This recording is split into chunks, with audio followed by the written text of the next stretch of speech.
Welcome to the Nexus of Adventure, where stories transcend the page, a place where heroes and villains clash.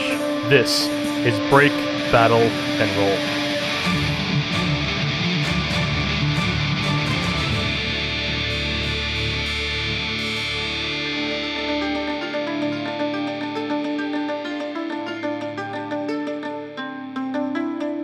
Welcome back. It's once again time to break, battle, and roll. I am your DM, your GM, your barkeep, Aaron Rollins. And your friend. And I'm your best friend, too. Oh! Hopefully. I like that. And I am here with three amazing people, beginning with my good buddy, Chad Stafford. Timothy Biscuit here to, I'm not sure if I'm alive or dead, but if I am dead, well, at least there's a stage in front of me. Doesn't matter, right? You're in heaven. I am in heaven. I'm also here with Janelle Wilkie. Flowerkraut, who just lost her entire island and is now on the Story Ark. Indeed she is. And, last but not least, Dustin Bleschmidt. Sherman Jeopard. I'm here on a boat and trying to figure out if someone's trying to get my goat. You have a goat? Why didn't you share this with us? It's a metaphor. They taught me about those at the academy. Does that not work? No, it's fine. I just assumed, you're from PAL and all, that maybe they had goat initiates or something. I mean, there might be some goat folk, but I haven't met them. For some reason, I thought you were going to say Goat Initiative. I was like... Goat Initiative. Yeah, there are... we usually send them in first. Yeah. Goat Force 3. They're incredibly dexterous. Alrighty, guys. On our last Break, Battle, and Roll, our newly met trio had just made brief introductions before they were interrupted by the island of Adristia exploding into green and purple fey magic. Oh, is that what happened? Yeah, we're definitely dead then. Flowerkraut brought both Timothy and Sherman back to her cave, where they admired her decorations by tasting them.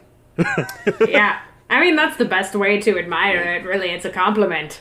I mean, you really gotta... Some people say you gotta read the room. I prefer to chew on it a little bit, just to kind of see the taste of the environment I'm in. You're speaking my language. I'm speaking in tongues. Blah, blah, blah. The beach Baba Yaga fed her friends what she could, grabbed her things, and before the island quakes could cause more damage, they left to investigate the strange happenings in the cove. More boggles met them on the shore, however, and could clearly be seen polluting the water around the island in their oily filth. One little fey creature even approached with a lit torch, tossing globs of fiery goo. Goo. Goo, goo, goo. Goo, goo, goo. Sherman discovered the acidic property of the ocean on his feet as he inched in to fend off the intruders. Flowerkraut magically put a couple to sleep and allowed them to float further out to the sea in their slumber. Little beach balls on the ocean. And Timothy danced around the torch boggle, eventually ending the troublesome creature's shenanigans on the point of his rapier. Time ran short, however, as the tide rolled closer and closer, with dangerous water leaving the three no choice but to climb the cliffside. Sherman put an early dent in his friendship with Flowerkraut by dropping the old warlock while ascending. I know. And then he rolled a nat 1 on friendship after he did that. I'm a lot better at animal handling than people handling. Actually, that's not even true. That's not true either. That's and actually need I remind not. you, like, Sherman picked up Flowerkraut and said something along the lines of, like, have no fear, like, I've got you, or something along those lines. Flowerkraut just had to submit. Dumped her over the edge. Yeah, false bravado. Timothy reflexively saved her with a featherfall spell, but the damage had already been done to the poor dog folk's soul. Aww. Damage to the soul followed by damage to his bod when he fell. That's true. That's true. From the top of the cliff, they could see the ritual in the cove being performed by hags. The Fracken created an oily pentagram on the water's surface that now burned in the center of the bay. Timothy, Flowerkraut, and Sherman hid in a nearby hut when they caught sight of the fifth hag speaking to a figure clad in black plate mail, identified as Sir Lunox. He informed the hag that all nearby ships had either sunk or been detoured away from the island, and inquired how she was able to get the merchant vessel to fire a flare shot at the PAL ship. She answered in a vague manner, though Timothy understood. Sir Lunox then left, and the hag joined her sisters in the ritual. Flowerkraut could understand the Sylvan chant as though it was being translated for her by her patron. Heart of sky, sea of tears, the star will die and she disappears. The stardust of Archipelagos' prime star fell into the void, and the ritual was complete. The hags left, but not before the final mote of dust descended. The island began to crumble underneath the feet of the trio just as the speck took the form of the prophetess Miriam, and time froze. She called out to her Archipelagian children, whom were able to safely hop down the stasis of falling stone and earth. They walked over the water, and she addressed each of them by name, ending with, "Archipelagia will look to you." With that, Miriam pushed them away from Adristia as time commenced, and the void left by the hags swallowed the remaining island of Adristia. All went black as the resulting tsunami washed over Timothy, Flowerkraut, and Sherman. Slowly, they awoke in comfortable beds, clearly aboard some kind of ship. They were greeted by the steward Chiton, a strange, spiky creature with one big eye dominating most of his face. Class act, that one. They're led down into the main hold of the vessel, a fully functional and active tavern. A goblin barmaid named Rizzy meets them and seats them, then she calls for the barkeep. There they are introduced to a spectacled half-orc wearing an apron while cleaning a glass. He informs the travelers that unless it has something to do with the menu, they abide by one primary rule: no questions allowed. This is a safe place, a neutral zone for many when they need it, a haven fully equipped with drinks you've never heard before. This is also a place where tales are shared, adventures relived, and otherworldly songs are heard. I welcome you three aboard the Story Ark. And that is where we left off our adventure. Oh man, the Story Ark. That's fantastic. So the three of you are sitting at your table, and little Rizzy comes hopping back over while the barkeep is standing there. All right. What are you drinking? Why don't you get me something I've never heard of before? Oh, we have a lot of that back there. I can't bring you everything. You want me to surprise you? Maybe? Is there any truth on the menu? Do you see truth? An explanatory drink of sorts? I don't recommend drinking truth serum. I think that might be problematic. Some honesty hors d'oeuvres? Oh, do you have honest tea? That's my favorite. I love honest tea. Oh, that's my favorite iced tea. Why don't I bring you three a round of honest tea? How about that? Oh, that would be just lovely for me. Thank you so much. I would love something strong and spicy, please. And she kind of gives Flowerkraut the side eye, and she goes, "Did you say strong and spicy?" Yeah. She winks at you and runs off. Damn, I didn't think this bod still had it. Oh boy. Normally I have to disguise myself to get a reaction like that. Disguise yourself? Yeah. You mean... Well, okay, I'm not gonna...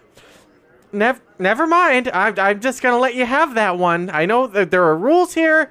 I have to abide by them. We are guests on the Story Ark. Yes. Does this mean we can't ask each other questions? There's no questions at all. Wait, shoot! I just asked a question by asking that question. If we could ask questions. The barkeep's like shaking his head. I'm stuck You in a loop. can't do that, man. I'm you stuck just in a can't loop. go around. Sherman, I'm in a loop. Just make statements that sound like you don't know, and hopefully somebody will just tell you. Sherman, that's how I lived my life up until this point. The barkeep slams his hands down on your table. Calm down, please. Okay. I've come.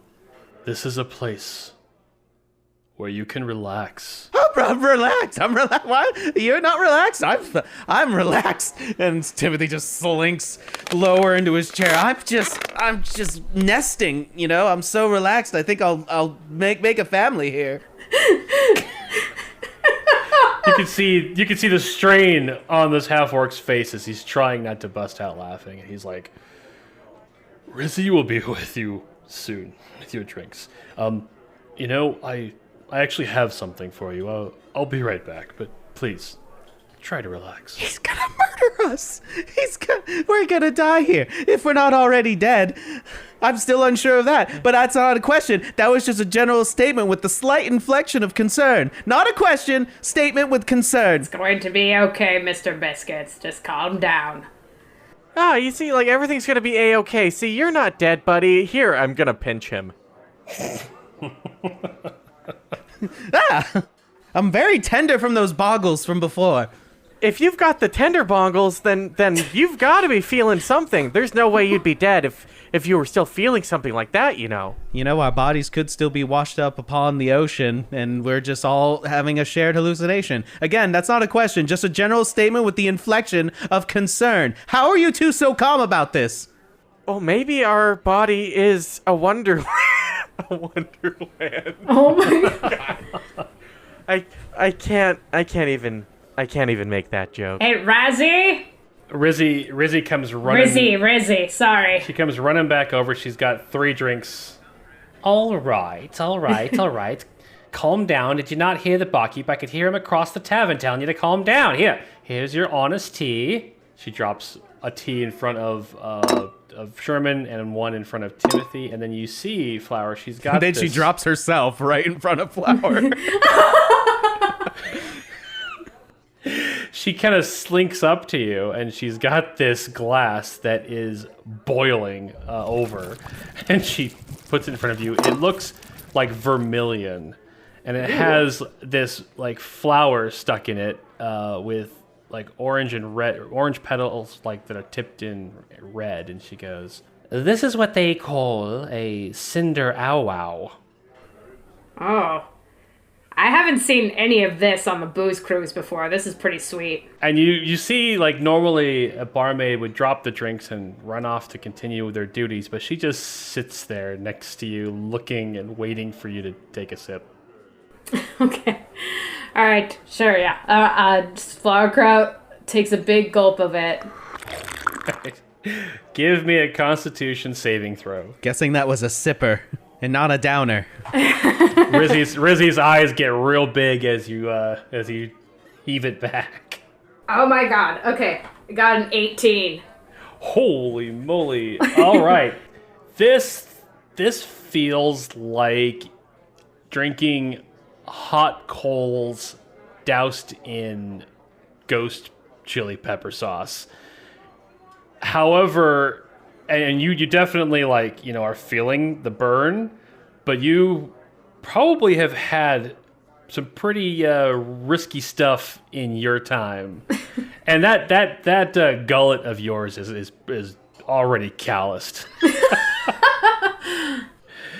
So you take this chug, and you're just like, you can definitely if you've ever had your taste buds burned away, suddenly it's almost like the doors have opened up and Flavor Town has returned. Oh my god, takes me back to when I was a fire dancer. Yeah, Rizzy, can I get another one of these to go? Can you show me a table to myself? I need a little space. Are you fucking kidding me? Hey everyone! She just gulped the cinder ow wow! And everyone starts looking over at your table. I don't like it when attention is being drawn upon us. Sherman immediately downs his tea. You down your tea? Yeah. I'm like, this must be the custom here. Oh, okay. All right, fine. Here we go. Bottoms up. Rizzy runs off to get you another one. What is this, chai? A rooibos? Oh, it's on the menu. Hopefully it's on the menu. I'm so sorry. I'm new to this. There's some giggles across the tavern, along with some, oh wow, oh my gosh, wow. I could never even barely even smell those things. Oh my god, so like all those mutterings and everything going on. A lot of people very impressed with what you just did with with the drink, and the barkeep comes walking out, and he's got a box in his hand, a little package, and he sets it down on the table. Seems like you've got friends in the right places. This is for you. And he slides it out, and it doesn't seem addressed to any one of you in particular. Sherman looks at Timothy and Flowerkraut like, are they talking to one of you? Flowerkraut just takes another sip of her drink. What color is the paper? Does the paper look militant and official? No, it looks very nondescript taupe with just like some twine keeping it together. Should we all, just share and open it up at the same time? Oh, once in my litter, we all got a joint gift, and we all had to take one corner, and we all pulled on that corner, and then we eventually figured it out. But yeah, I guess that wouldn't be a bad choice. Here, Timothy, you take this corner, and Okay. Flowerkraut, you just do whatever you want to do, okay? Yeah, I'm gonna go sit over here for a little bit. You guys enjoy yourselves. I think he said that this was maybe for all of us. Oh, she's gone. Are you sure? She's gone now. She's gone. Oh, okay. She just challenged someone to a drinking competition. Oh, they're fucked. Oh my gosh, I'm so sorry. I don't usually use that kind of language. What is in this honesty? Is it bringing out the honesty in you? Is this who you are, maybe Sherman? a little bit. Did you put? Oh, I can't ask. Ah! I don't like not being able to ask questions. See, now you're on my level. Welcome to the club, buddy. Here, let's just open this package. Okay, that sounds good. All right, you guys pull on the package, and inside there is a cheesecloth. Like the second this delicious. package opens up, a very funk smell comes out of it. Sour, wonderful. a little bit of rot. Smells like garbage. There's also and the cheesecloth is tied up. It's a little pouch. Next to it is a leather pouch, and you pick it up, and it sounds like it has coins inside of it. Oh, that definitely has to be for you, buddy. Here you go. I do love the sound of coin. So tantalizing. Is this smell familiar to me? Like, can I do a perception sniff? Go ahead and give me a perception sniff, so with advantage. Well, those were both 6s, so 9. No, it doesn't smell familiar to you. Oh man, I don't know what this is, so now I want to open it so bad. For the love of all things, please just open up. I don't know if this place has windows, but just lean out the side of the ship and just open that bad boy. Timothy, you look around and actually no, there's no windows on this thing anywhere. Even in the room you guys were in, that you woke up in, you could tell that you were on a ship just from the sway, but you guys haven't seen what it looks like outside. Sherman, maybe you should just keep that under tight. Well, I guess not very, because I can smell it from here. But maybe keep that under tightened up and put away for now. Flowerkraut, since you've been sipping on this very spicy, very strong drink, give me a perception test with advantage. Oh, that's a 6. Oh wait, the advantage is two rolls, right? Yep. Okay, sorry, 12. Okay, and do you have anything added to your perception? Oh, perception. Ooh, let's see. Okay, So +4. Okay, 16 total. Okay. Whenever you drink something spicy, it kind of like opens up the airways, and you're just enjoying the atmosphere, the music in the background as the band's playing on the stage. And a couple tables over, there's Timothy and Sherman, and they've opened up this package, and you can smell that thing from across the room. And it smells good. It smells alluring to you for sure. Oh, I want that thing, huh? The cheesecloth, is that what makes the smell? Mm-hmm. Ah, the cheesecloth. All right. I think Flowerkraut is taking a peek, even though she doesn't really want to right now. She's taking a peek over, and she's like, what is creating that amazing smell? She's going to want to pocket that a little bit later. So you go over, kind of peek over, and you can see the cheesecloth. It's tied up, so there's something inside of that cheesecloth, or things inside of that cheesecloth that are making that nice, funky rot smell. Sherman, what are you doing with the box now that those are the only two things you guys find in there? 2 pouches. One's a leather pouch with money. One's a stinky pouch of stinky cheesecloth. Well, I'm giving Timothy the coin purse, and I guess I'll step aside to another table to open up this cheesecloth and see what's inside. Okay. Can I just do a quick glance inside of this, being got to be strong-willed, but I am very curious as to how much coin is actually in this. You take a look. You kind of start just thumbing through the pouch. There's got to be about 150 gold pieces in this bag. Be strong. Be strong. Okay, tighten that up. No one look. No one saw it. Sherman, you step over to another table, and you pull the string off of the cheesecloth and lay it out. And it's got like mold and animal guts, maybe some pitch in there that's kind of mixed in, and it's got bits and pieces of beeswax crusted on the edges of it. Huh. And it smells like, vomit, Death. garbage, death, yeah. And you see that there's some people around the tavern that are catching whiff of this thing, and they're looking over, and they're like, you just hear, what is that smell? Oh my god, oh, that's not your drink, is it? No, I didn't order that. What, is that the food? No. Hey, why are they getting to ask questions? There's a lot of questions. There's a lot of questions going on around here. Man, I really shouldn't. I'm not supposed to do this anymore. But I really want to. I want to try to take a bite without anybody noticing. Okay, give me a stealth check. Flower is pretty much like you're watching this whole thing with Sherman, right? Yeah. Okay. Oh yeah, Flower is trying very hard to side-eye this. Oh, that's a 10. Oh man, you hear some gags as people, as there's like the table just over from the side of you, like straight up is watching you do this. Ugh. Oh god, he just just a little taste, just a little bit. So, roll a Constitution saving throw. Oh, we're gonna wrap that up and save it for later. Let me tell you. It's 11.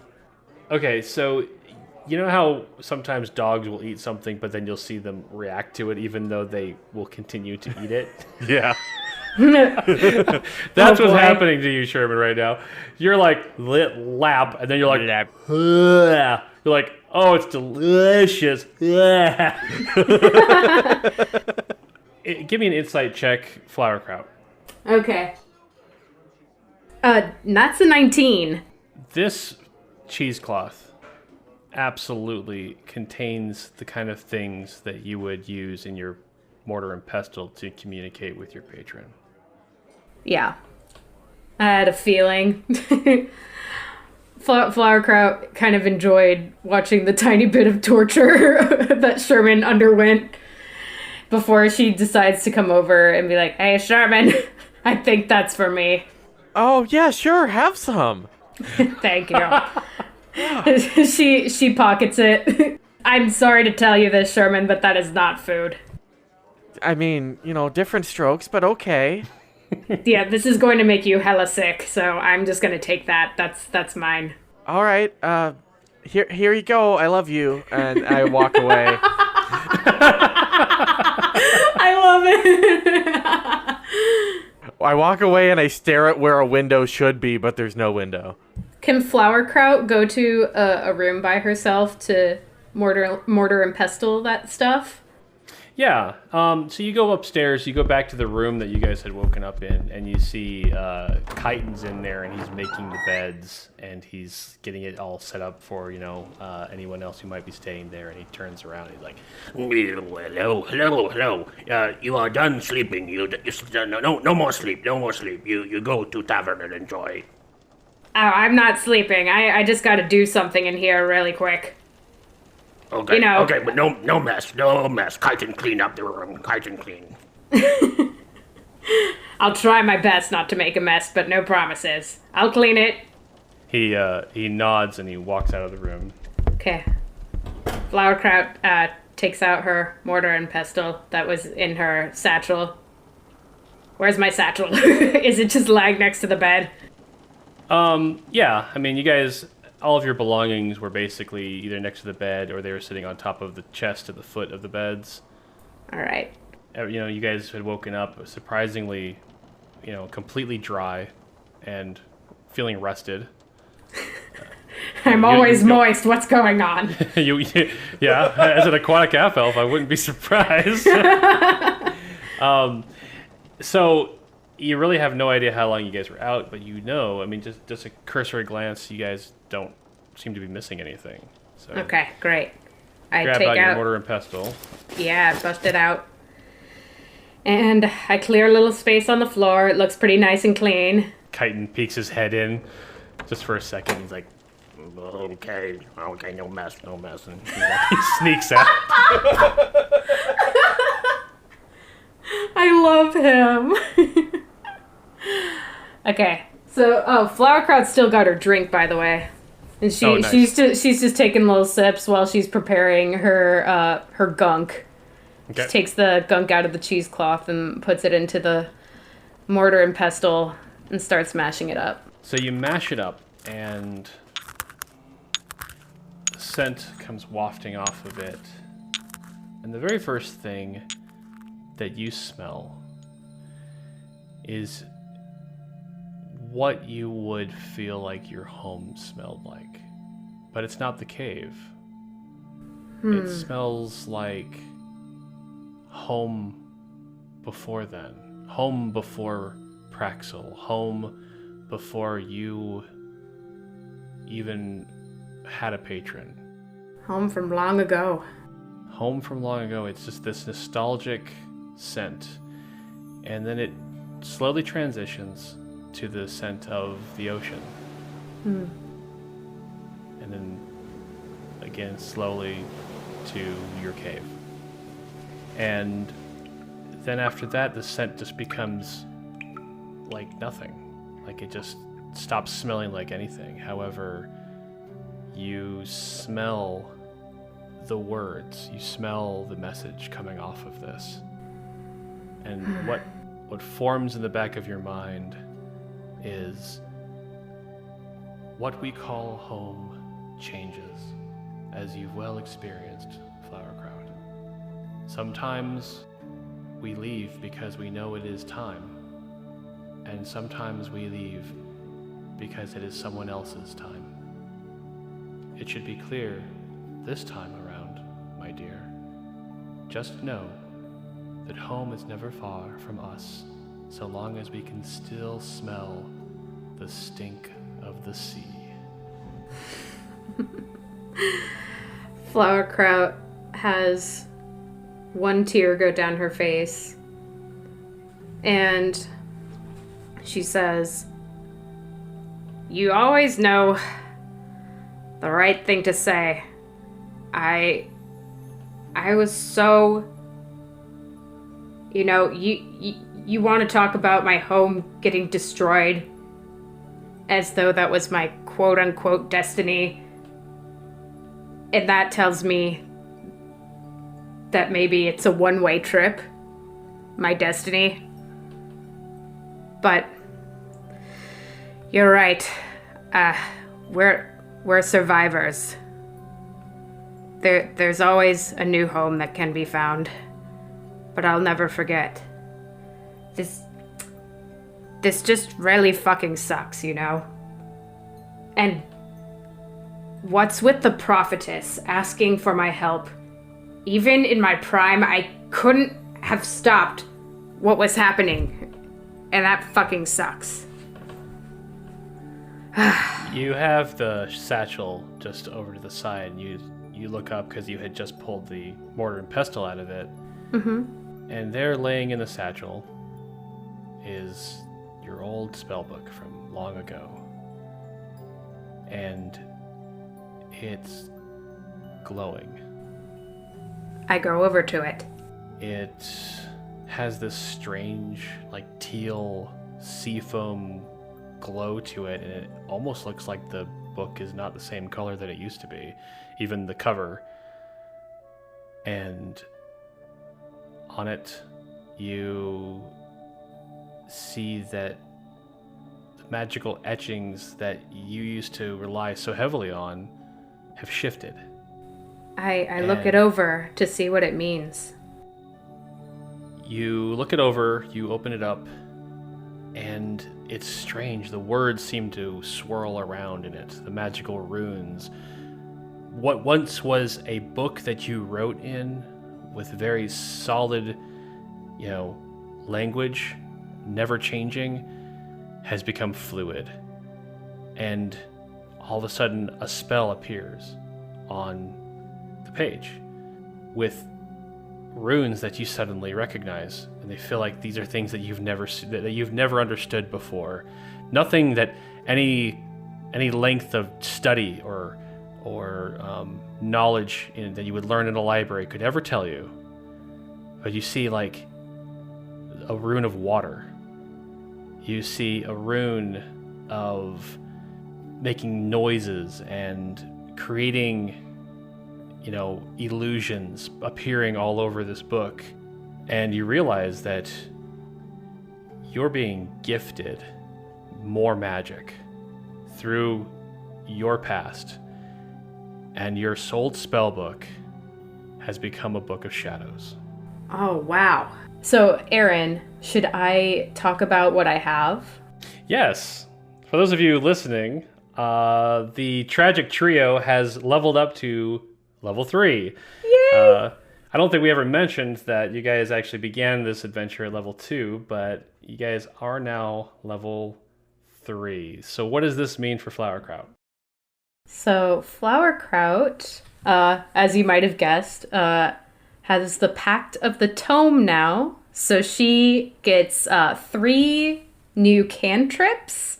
So she has Minor Illusion and Shape Water and a dope one called Thaumaturgy, which she honestly could have used back in her haunting days. Oh, absolutely. She totally wishes she had that back in the day. Oh, but let's be fair. How fucking creepy is it to haunt using infestation? Oh, yeah, totally. And I mean, she can look like other things, but yes. So Thaumaturgy is a new one to me. So for those who don't know, I can make my voice boom up to 3 times as loud as normal, cause flames to flicker, brighten, or dim. I can cause harmless tremors in the ground, create instantaneous sound, like thunder or cry of a raven or ominous whispers. Caused unlocked doors or windows to fly open or slam shut, or change the appearance of my eyes. So that's some good haunting shit. No shit. Hell yeah. Fuck, I should have been able to read this one before. Damn it. Would have made a lot of those preparations way easier. I had to make my own fog and my own raven sounds. So much easier. And then... had to make my own raven.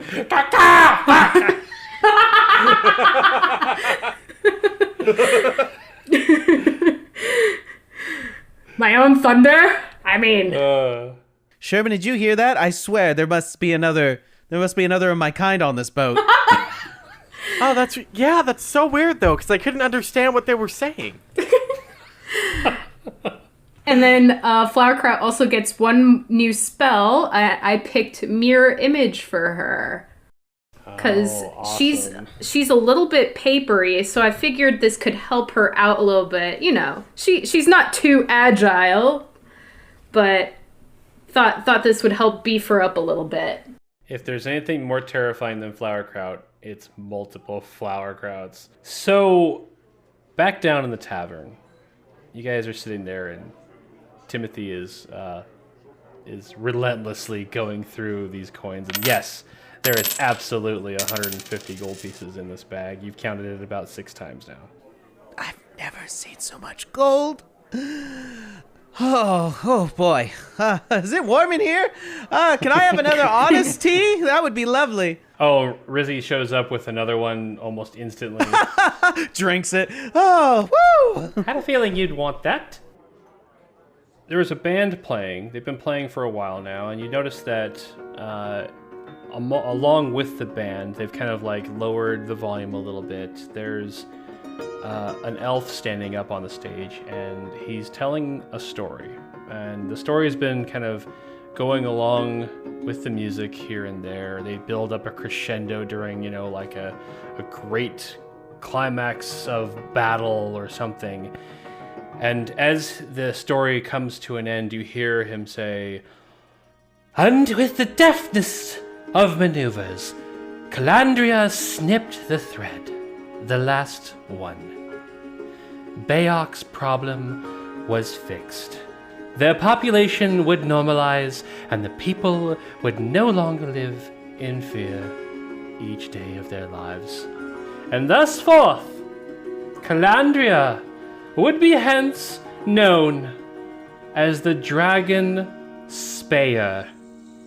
And everyone applauds. Woo! And you found the story to be quite interesting because you'd never heard of these places. You've never heard of Bayok. You've never heard of a world experiencing a dragon problem where the dragons were eating everyone. And you found that the resolution was quite ingenious. They just found someone who knew how to essentially stop them from reproducing.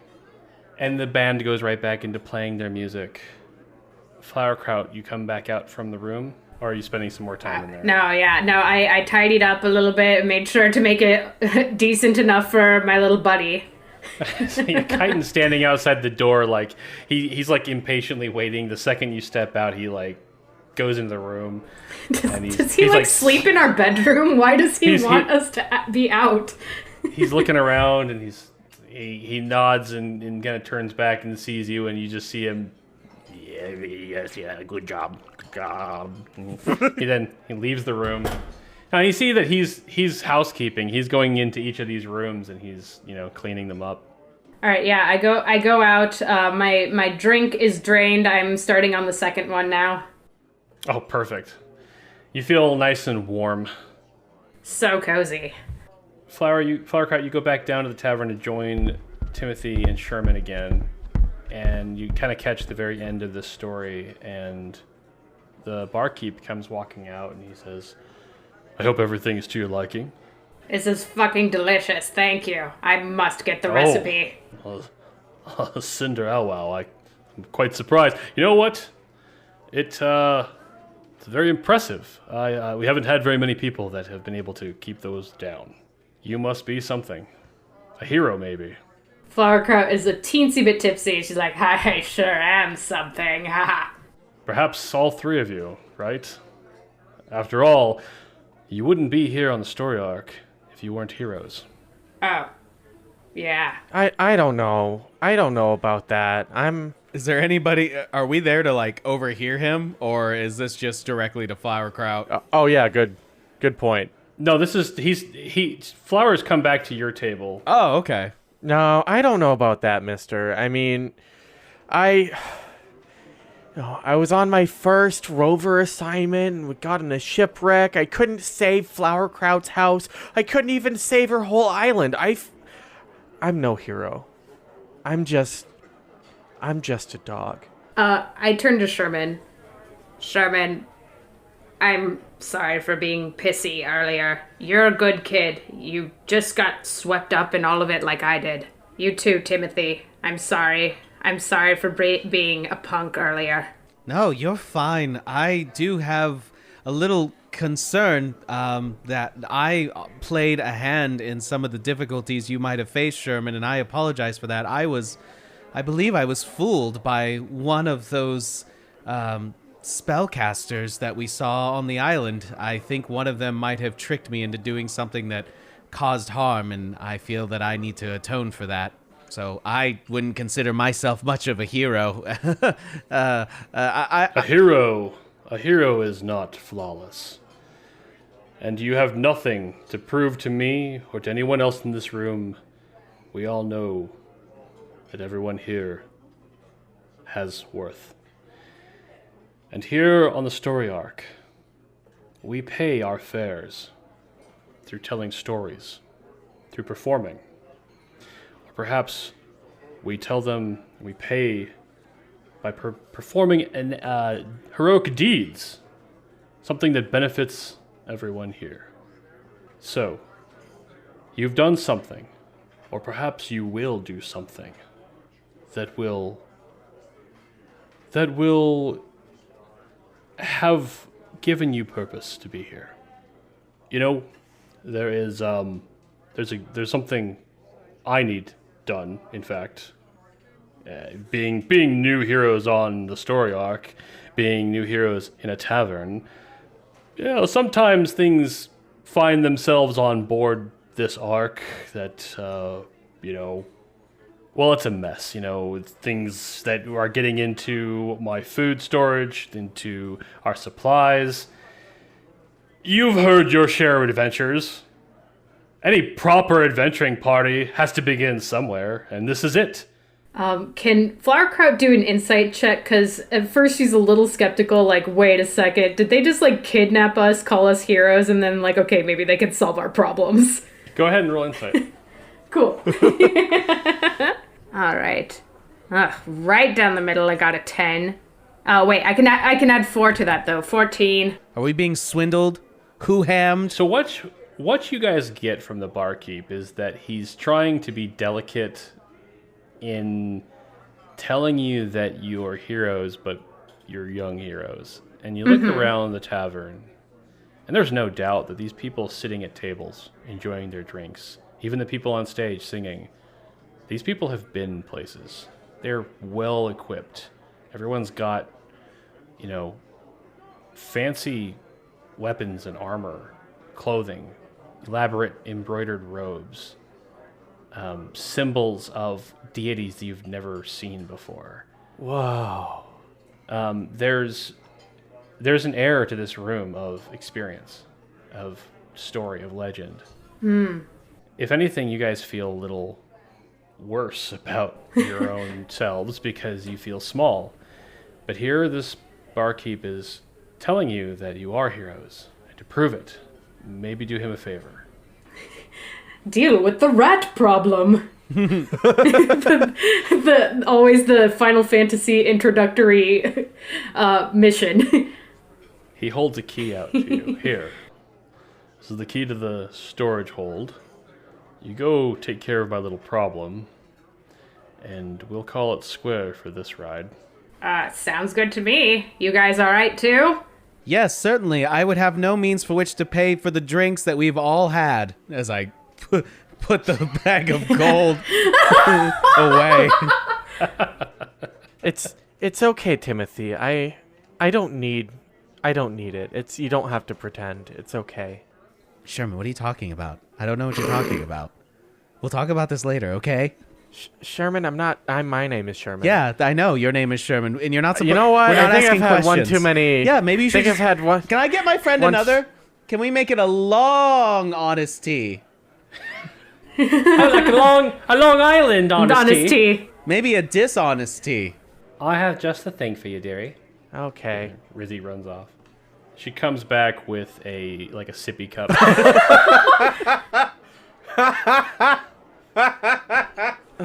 Sherman takes the sippy cup and takes a little sip and says, "Thanks. I really do appreciate your honesty." You notice that it tastes good, whatever she put in the sippy cup, but it also seems to have some kind of anesthetic effect on your mouth. Oh. So it's kind of like your tongue's going numb as you sip on it. Was this? Yeah. I think I'm allergic. Yeah. You like it? I think I'll get my EpiPen. Somebody have an EpiPen. That's not guilty. That's what we give to people with that. They get a little too blabby. Not to say that you have been, but enjoy. And she rolls off. Rizzy, you have done me a service. Thank you. Let's go. Hey, Timothy, let's go take care of something, okay? Yeah, let's do that, but maybe just let's leave the drink here. I think you've had enough, buddy. All right, let's get rolling.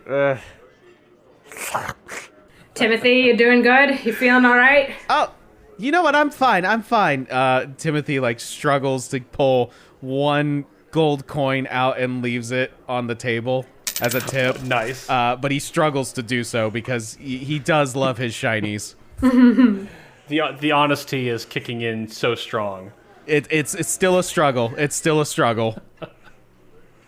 Okay, you guys head up the stairs, and normally when adventurers would go take care of a rat problem in a tavern or a bar, they'd be going down to the basement, but not here. You go upstairs, and you Chiton points the way as you ask where the storage hold is. You kind of circle around, and there's this room that's kind of square over the tavern, over the top of the tavern. So the three of you go upstairs. Chiton points you the direction, and as you're on the way to this storage hold, you look across, because the way that the Story Ark is laid out, there's no windows. There's the tavern takes up the entire belly of the ship, with one end being the stage, the other end being a hearth, the center being a round tavern, and then there's tables and seating areas scattered around it. The stairs go up on the sides, and then there's the balcony kind of goes in closer into the middle of the ship, because there are rooms above the tavern, and so you're on that same level with where the rooms are. There's kind of a larger storage room that's in the back, but across the balcony from you, if you're in a hotel and you were looking across to the other rooms across from you, there is what looks to be a hallway that leads down to a gangplank kind of area where people would board or exit the ship. And you see someone standing down there. The barkeep is also down there with this dwarf, and they're talking. You can't hear what they're saying, but the ship has definitely slowed and is just kind of maybe it's anchored, maybe it's just kind of going so slow that you don't feel the waves anymore. And that door opens up across from you. You guys are kind of just barely able to see out the door. The gangplank is lowered, and you swear that wherever it is outside, this is the first time you've seen outside of this vessel, there's a purple sky. And it's almost like colors that you wouldn't really associate with being outside. And the dwarf walks off, and the whole gangplank's raised, and the door is sealed again. And the barkeep comes walking back out from this hallway, and he kind of looks across and sees the three of you standing there, and he puts a finger on his nose and kind of nods to the three of you. And then his eyes kind of dart towards the room, and he grins, and he walks back down the stairs. What was in those drinks? Am I right? You're totally right. It's just Yeah, okay. There we go. Oh, thank goodness. All better? Sherman's been like doing the thing where he's licking the top of his mouth after like eating peanut butter. Peanut butter. I don't think I want another one of those. What was that about? What, the drink or the wink? No, the nose touching. Like, I know, like a lot of people, like, they touch my nose. Wait, the nose thing was the weirdest part to you, not the fact that there was a vibrancy of colors that normally wouldn't be associated with reality outside? Oh no, I'm definitely weirded out about the purple sky too, Timothy. Like, are we in another dimension? I mean, you know what they say? They say if there's a sky in the morning, the sailors take a warning. That's red sky. That's red sky. Wait, there's Sherman. red skies too? Oh yeah, like they're a little bit, you know, they're good or bad. My companions and I are wasty pants, aren't we? I'm great. let's oof. Oh boy. Well, there's an edge to this ship, right? If you need to vomit, Sherman, it's right there. Oh no, I couldn't have seconds. I'm stuffed.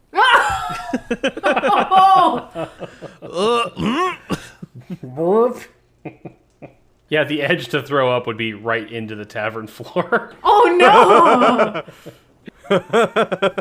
Yeah. They're not hungry either, Sherman. All right, I guess, God. are we following the barkeep? Is that what's going on here? He had gestured towards the storage room, Okay, the storage room. Creepy. and he grinned before descending back into the tavern floor. There we go. There's the context clue I missed. All right, so we go in here and we clean up a mess, right? Like that's what he said. Take care of something, I guess. Yeah. Maybe that weird gesture to his nose meant that you should follow your nose, wherever it goes. Oh, sure. Do you want me to smell the door? Maybe I can. Yes, do a little sniff action, see if there's anything behind there that we should be concerned with. Not that there will be, obviously.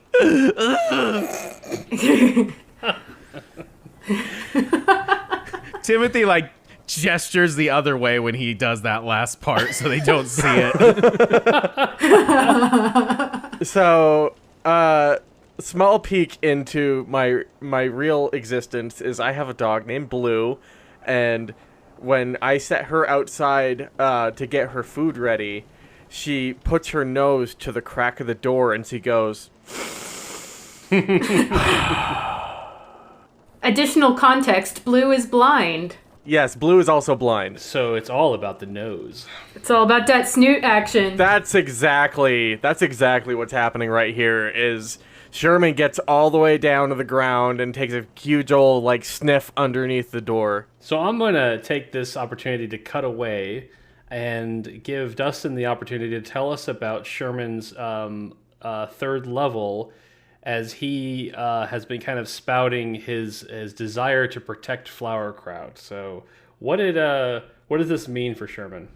So Sherman he feels like he has failed in his duties as a pal, 2 failed in his duties on his first rover assignment, and now has failed his first new friendship in some time. So he has taken the oath of redemption to redeem himself from his failures and hopefully help Flowerkraut, if not find home, but, build a new home or feel at home again at some point. And he will not stop until his oath is fulfilled. What that means for me is that with the Oath of Redemption, I have some cool divine powers. In addition to the normal paladin stuff at level 3, like immune to disease, now I can't have a disease, which is fantastic. But my favorite things here are my channel divinities One of which is Emissary of Peace, which is as a bonus action, I can grant myself a +5 bonus to charisma checks for charisma or persuasion checks for the next 10 minutes. So I can be a mouthpiece. And who doesn't love a good boy? Like, let's be real. And then the other one here is Rebuke the Violent, which is immediately after an attacker within 30 feet deals damage with an attack against a creature other than you. You can use your reaction to force the attacker to make a wisdom saving throw. If they fail, they take radiant damage equal to the damage that they just dealt, or half damage if they succeed. So I like to call it a little Godsmack. That's awesome. Nice. So yes, that is the cool thing, and that's the path that Sherman is on. Awesome. Okay, why don't you give me a perception check with advantage? So that is going to be 18. As if cliche, Sherman, you definitely pick up the scent of rodent. Though this were Final Fantasy itself. There's definitely some kind of mouse in there, maybe some kind of mink, I don't know. Definitely shouldn't be that big of a deal. You want me to just go in and take care of it for you? I've got the key right here. Let's go in together, boys. Oh, okay. I will go ahead and let you open the door, but I'll go in first. Sherman, you're so brave. I wish I could be more like you. Flowerkraut uses the key that the barkeep gave. All right, you open the door, and sure enough, you find yourselves looking into a large storage room. It's well lit. There's shelving on both sides of the walls, and in the middle of the room, there's crates and barrels. You see casks of ale stacked on top of each other. You see boxes that look to be lined on the inside to keep things cooler. There's space to move around in here, but not a whole lot.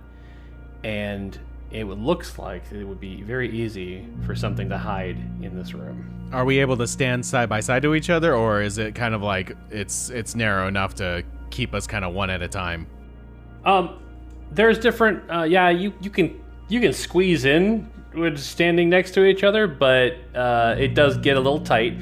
However, there's different ways you can traverse this room, going around the barrels. There seems to be one large crate in the center of the room that you're not sure what it could possibly have. Why a crate would have to be so big? Maybe they've got some kind of drink or like a jug or something like that they siphon off to down into the tavern area, and they just keep all of their drinks up here. You notice that a lot of the casks are set up exactly like that. You see that a lot of the casks have tubing or piping that actually goes right down into the floor, because you know that you guys are right above the bar itself.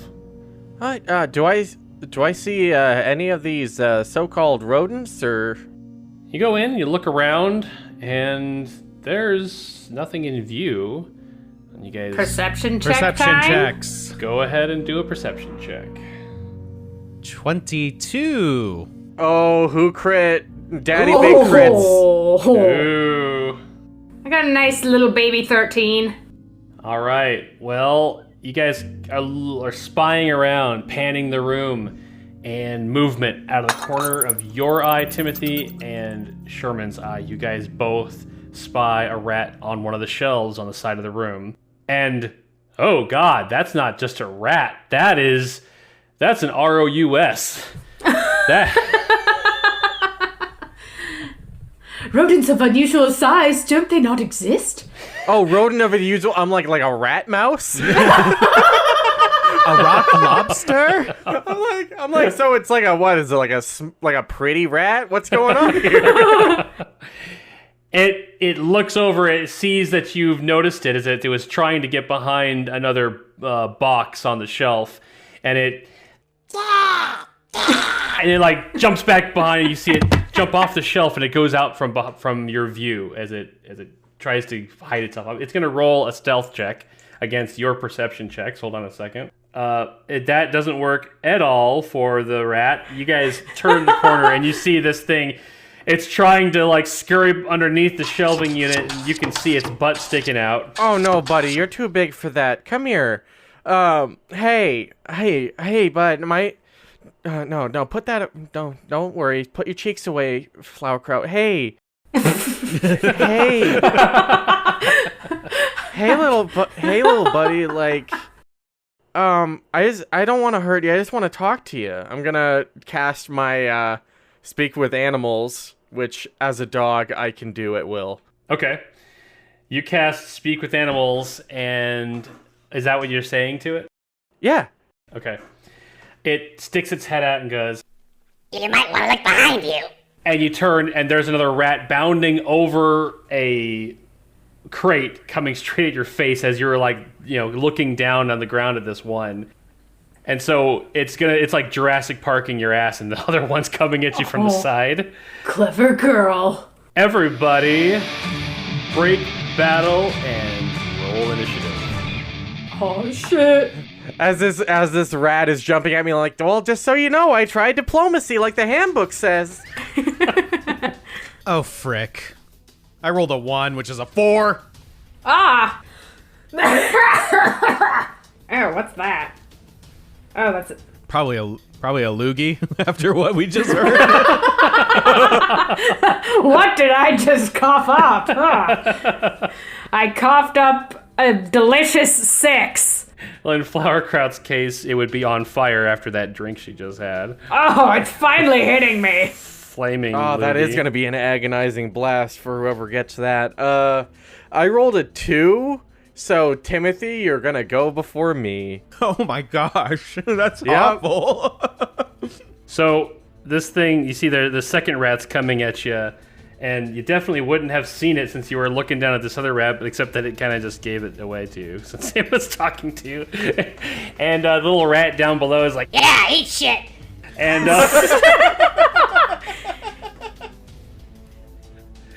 so rat on the box that's Sherman, what is it saying to you?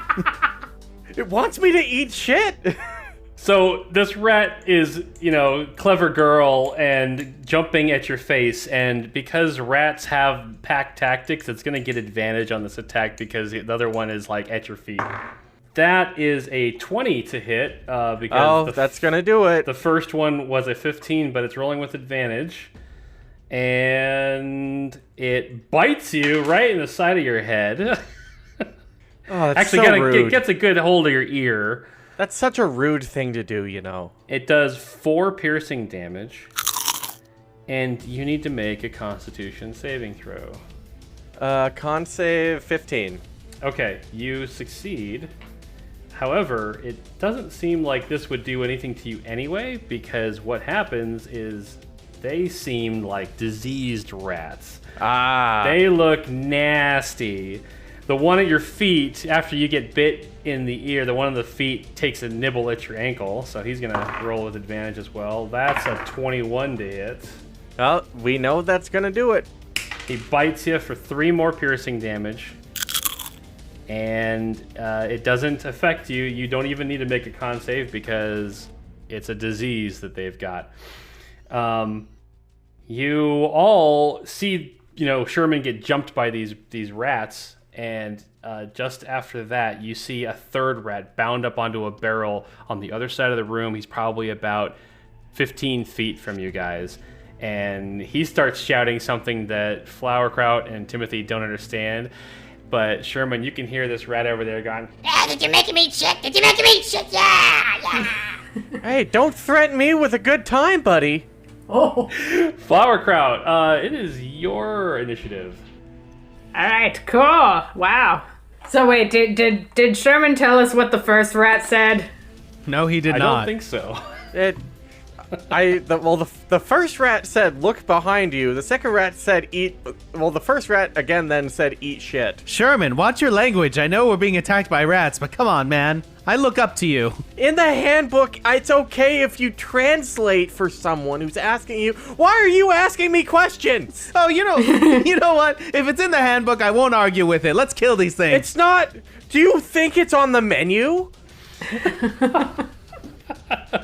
I'm sorry. I'm getting a little agitated here. I mean, there is got a rat. There's a rat face. on your face. I understand. Yeah. Let me get that off for you. All right, so Flower, what are you doing? All right, I say to the first rat, eat my ass, and I do. We're gonna have to put that mature label on the podcast. And I'm gonna obviously do an elderly blast. All right, so the one that's biting Sherman's ear, you're blasting. I was gonna blast Sherman. Wait, okay, so the first one that was talking, that was underneath the thing trying to get away. Yeah. That one was biting Sherman now? They're both. It's biting my ankle. Yeah, it's one's biting biting your- his ankle, one's biting his ear, because there's right. one that's up on a crate. Alright, yeah, I'm gonna blast the ankle one. Okay. Go ahead and roll your attack. Alright. 12 plus 5. Alright, 17. Oh, yep, you definitely hit it. Yeah! Alright. Okay, I got a 6 plus 3. I got a 9. Okay, so this rat down by his ankles, like, turns and goes, Hey, that smells kind of nice. Oh, shit! just explodes all over the shelf. Just dead. It died? It's dead. Oh, fuck. Sorry, there's a little fire, that one. Does fire come out of my ass? The one that's chewing on Sherman's ear, like out of the corner of its mouth, yells at the one across the room and says, Oh, no! She just made him eat shit! She made him eat shit! all right, Flower, anything else from you? Flowerkraut doesn't step away or anything. She's hanging by. Okay. Timothy Biscuit, it is your turn. All right, I'm going to pull my loot, because you know it, you love it. I'm going to cast our good friend Burn on these two rats. Charisma. All right, what is your spell DC? 12. Not that it matters, these guys. These guys don't have much charisma. That's a 6 for the first one biting Sherman's ear. Oh, crap. Why do I feel like shit? The other one really fails. I think that's a net 0. So, Oh, wow. That is definitely 2 active banes on these diseased rats. Anything else? All right, and for a bonus action, I'm going to do something potentially a little new. All right, I don't like people messing with my friends. That includes weird, dirty rats that also talk very dirty, apparently. Oh, they're so dirty. They're talking so dirty, Timothy. I am going to cast Bardic Inspiration on Sherman. All right. I don't think I need to announce what type of inspiration, but there is some new stuff here. No, yeah. Let's pan to the side and do a little spotlight on Timothy, as Ooh. Timothy has also hit level 3. What does this mean for the abilities that Timothy has? Timothy, not having a lot of friends in his travels, at least ones that have stuck around, feels the need to help protect these people as much as possible. Also taking some inspiration from Sherman being so devoted to protecting others and seemingly trying to risk his life has, inspired Timothy to try to do the same. So Timothy has taken the College of Valor, which gives me a couple of things, some bonus proficiencies with medium armor, shields, and certain types of weapons, but I also get combat inspiration, which means I can cast Bardic Inspiration, and you can add that to the number rolled to your weapon damage, or you can also add it to your AC to prevent an attack being done on you. That's awesome. So That's you can dope. you can use your reaction to roll your die and add it to your AC, right? Is that how it works? Yes. Awesome. All right, I will set that D6 aside. That is a really cool ability. That is dope. Yeah, gives you lots of options for for Bardic Inspiration. Now, I believe with the release of Tasha's, there's also an optional rule for Bardic Inspiration, which we definitely are going to allow in our game as well, which is that if you, like, all bards can give someone Bardic Inspiration, and anyone who has Bardic Inspiration can add the die to a spell damage or a spell healing, I believe, right? It's called Magical Inspiration. If a creature has a Bardic Inspiration die from you and casts a spell that restores hit points or deals damage, that creature can roll that die and choose a target affected by the spell and add the number rolled as a bonus to the hits regained or the damage dealt. Yeah. Okay. So that makes sense that they word it that way. It's so that sorcerers can't add to their entire fireball damage. You basically pick one person affected by it and it does more damage to them, or you've picked one person affected by your mass healing spell and they heal a little bit more. So yeah, absolutely. We're gonna put that into play too. So you have lots of things that you can do with that Bardic Inspiration now, especially with him being College of Valor. So cool. All right. Sherman has Bardic Inspiration and it is his turn now. Alrighty. Well, I don't think I can accurately hit the rat on my face very well. Oh, you can. You can. I can? He's not grappling you or anything. He's just like, he's right next to you. It was a bite and let go. Okay. Yeah. Shake him off, Sherman. I was over here assuming he just latched onto my face like a big old weasel or something. Okay. Well, if anything, he certainly has released your face after he saw his friend down below just get obliterated by an elderly blast. So. Okay. Well, I mean, these are just rats. I don't know if killing him with a sword is gonna be necessary, but here goes. I'm gonna unsheath my sword here and take a whack at this first rat that bit me in the face. Okay. That's a 20. That's a crit. Oh, Crit on Wow, his rat. Sherman. Overkill. Crit on a rat. Crit on the rat. everyone came to the same conclusion. All right. Okay, let me get another D8 real quick here. Yeah, so Is that a D8? Yeah. So for crits in this game, you roll double the dice you would normally roll for a damage and add your modifier once. All right. So here we go. Oh wait, before I do this, since we cleave farts, am I within range to cleave the other rat? No, the or other is it rat's too far about away? 15 feet away. Gotcha. Okay. Since we cleave farts, yeah. Since we cleave farts here. I'm not sure if anyone's ever put those two words together before. Fart cleaving. Okay. So that is 16 damage. So well, I think you doubled its health. So how do you absolutely destroy this thing?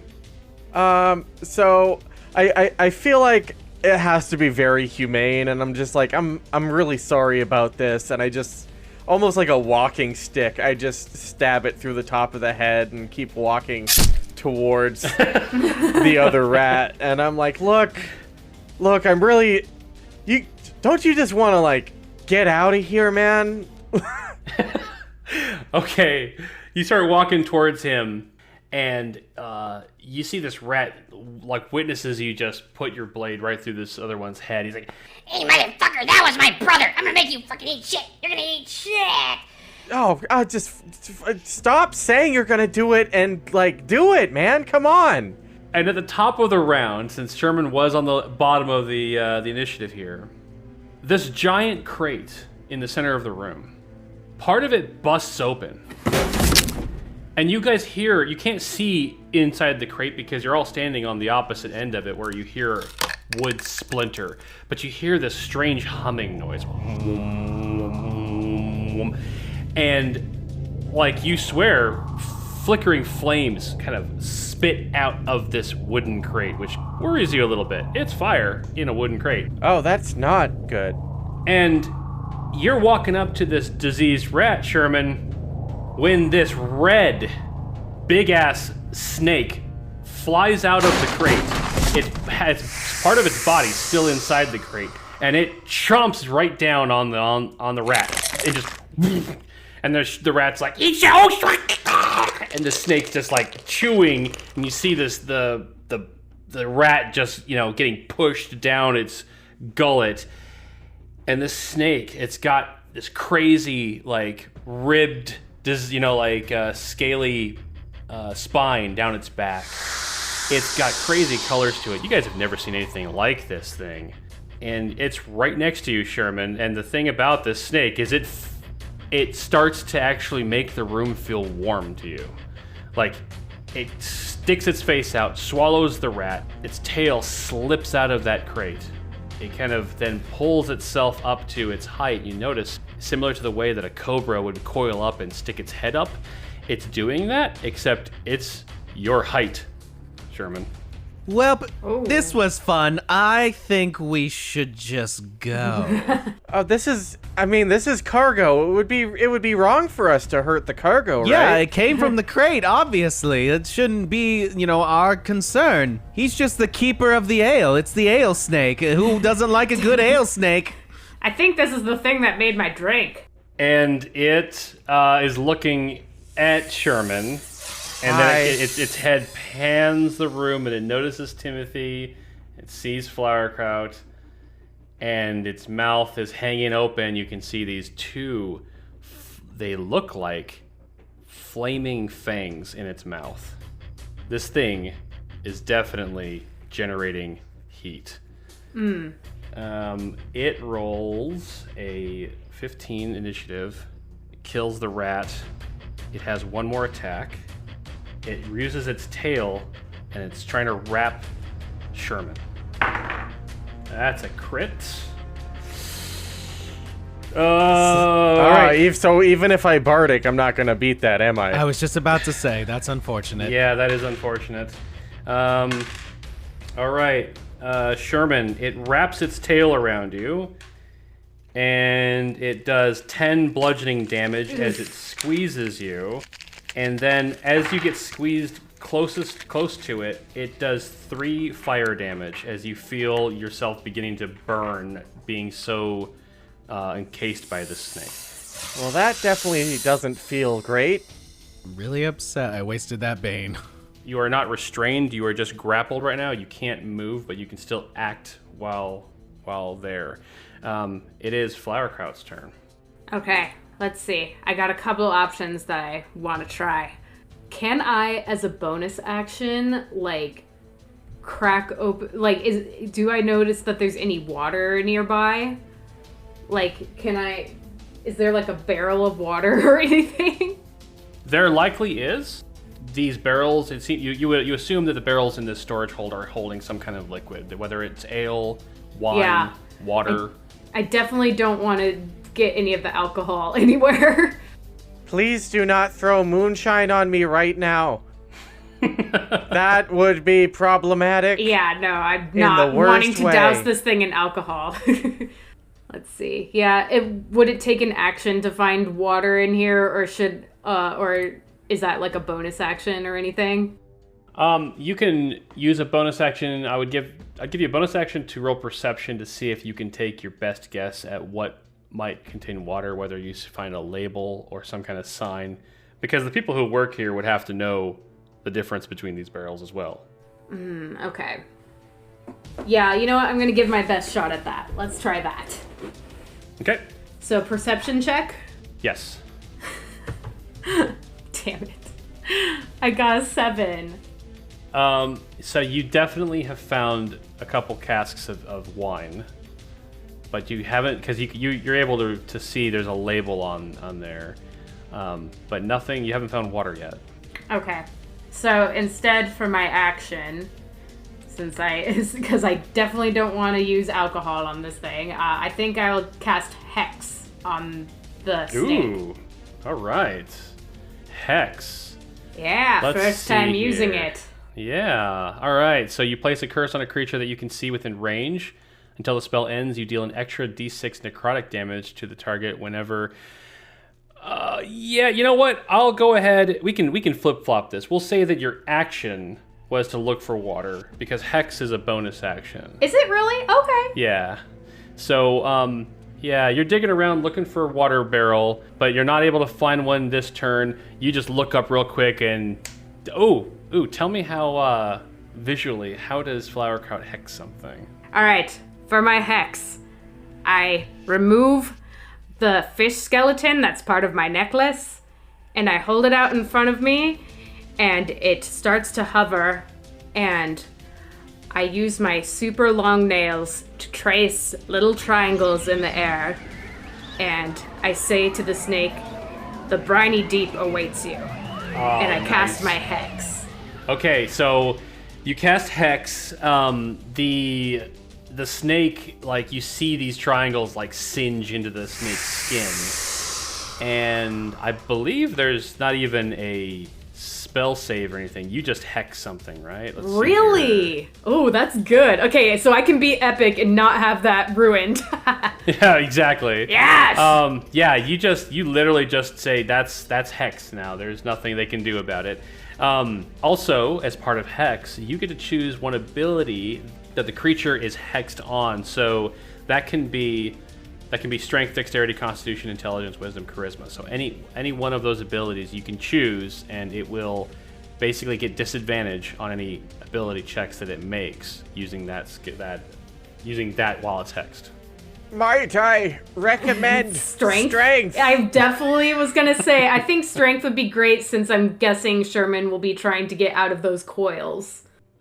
Okay, so the snake is hexed. Okay, it is Timothy's turn. All right, Timothy, I'm holding it for you. Don't miss. Good job, Sherman. I start retuning my lute, and I start playing a really short but rhythmic melody, and then I start to whistle, and you could swear, like, you see that Timothy's whistling, but no one can hear it except for the snake as I cast Dissonant Whispers. Ooh. Okay. And I'm going to do it at a 2nd level. Holy crap. Oh. The whisper sends a melody that only one creature of your choice can hear. The target must make a wisdom saving throw. Okay. Ooh, it rolled a 19. Okay, so it is going to pass, so it's only going to take half damage, and unfortunately, my hope was that if it fails, it has to move away from me as fast as it can, and I was thinking that would drop Sherman. That would drop, yes. Okay. But still at a 2nd level, how much damage does that do? So normally it does 3d6 psychic damage, but it's going to add another one, so it's going to be 4d6 psychic damage. All right. All right. I don't think... Do I add anything to that? Nope. It's just straight up. All right. So that is 14 damage to the snake. All right. So because it succeeded, it takes half of that, right? Yes. Okay. So 7. Ouch. And that's psychic, so it's straight on through. Nothing stops it from taking the full... Well, at least taking psychic damage. Because this thing does look to you guys that it is very, like... solidly scaled. Like its red scales are kind of got that chrome look to them, so it looks almost like it's armored. This thing looks like tough. And then for my bonus action, I'm going to look at Flowerkraut and be like, Flowerkraut, I already know you can handle the spice. This snake's got nothing on you. And I give her my last bardic inspiration of the day. Awesome. All right. You're too kind, Timothy. Sherman, it is your turn. All right. Well, if I was trying to shake myself loose, is that my action or?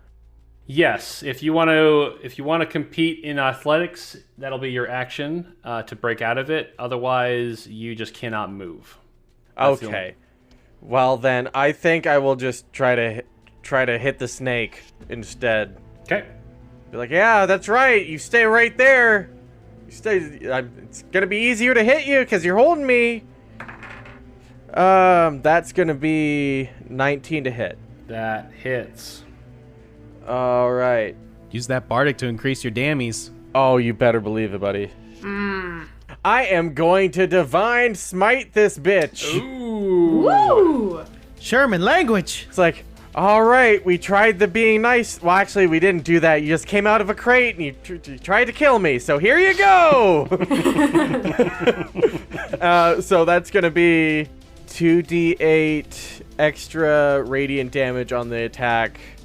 So I need 3d8 now. And then add Where that are all my- 1d6 if you really want to mess it up too. Oh yeah, I'm trying to. That's a percentage die. Okay, Okay, go ahead and roll me your like longsword damage first. And then, Okay. And then roll me your smite damage after that. Okay, so longsword damage first is going to be 9. Okay. So I guess I have to add the normal attack, like the bardic d6 to that then. Yes. Okay, so that's going to be another 3. Okay, so that's 12 longsword damage. 12 longsword damage, and then. Ooh boy, one of those is an 8. That's going to be an additional 11 radiant damage. Oh boy. Oh, bail. Yowie! So you strike this thing with your sword, and you notice that its armored scales are working pretty well for it. Metagame-wise, you realize that this thing has resistance against your sword, essentially, against slashing Gotcha. type of damage. However, it does not have resistance against the radiant damage that comes in through your smite, and it revolts and actually uncoils from you. However, because of its ability called Heated Body, anytime a creature that touches the snake or hits it with a melee attack within 5 feet takes d6 fire damage. So you'll take 3 more fire damage. Ouch! Just by striking this thing. However, with that kind of hit, it recoils and gets off of you. You look like you've really hurt this thing. I haven't felt that warm since I was part of the litter. Maybe that's why I called him a bitch, because it felt like the warmth embrace of my mother. That is the end of the round, and as things would go, that crate in the middle of the room that had just busted open and you guys heard this hum coming out of fully breaks. Sherman, you see, because you're on the side of the crate where the snake had come out, it busts open and you can see this fiery rift inside of the crate that's making that humming noise. Oh, okay. And out from it, your worst nightmare, Oh no. another dog. It's got 2 heads, and it's on fire. And this 2-headed Cerberus jumps out, and the first thing that's right in front of it as it leaps out of the rift is the snake. And both of the heads chomp down and just rip the red snake into 2 pieces. Good boy. You're a very good boy.